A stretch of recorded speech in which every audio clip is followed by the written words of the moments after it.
I started at OSU last fall, so going into my second year teaching here.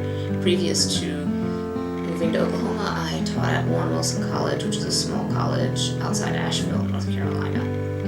It's Day Being Gone is a collection of poems in 3 sections. The first is called Folktale, and it's loosely inspired by Appalachian folklore from the area where I grew up. Then the middle section is called Another Telling, and it goes abroad and looks at similar stories in a different setting in Latin America. And then the third section comes back to a U.S. setting, and it retells the stories from the first section in perhaps a more contemporary way, as a way of looking at how our stories are ways of making the meaning rather than the meaning being absolute. I write a lot about water.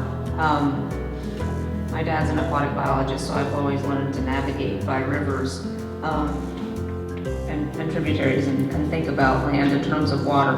So moving to a place that's sometimes characterized by its lack of water has actually been sort of fruitful as something to write about. Anyways, this poem's plenty damp. But when the river flooded, when I was a child, I boated around the fields. And so it began, my myth-making. I recall that altered time foremost. I float. Well, the title comes from an old ballad. It's a borrowed phrase. And partially I just liked the way it sounded, the weird syntax, the orientation of those words. But thematically, it speaks to the theme in the book of things that are lost or have been left. I was 4 when a column of army ants, 20,000 or more, raided the house, washing the floor black.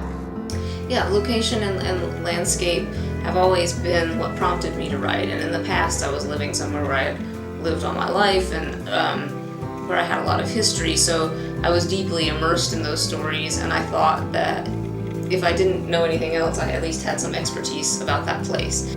Well, I have a couple of other readings coming up, one in Tulsa and one in Norman, and so the dates and times for those are on my website, rosemclarney.com, if you're interested in seeing a reading.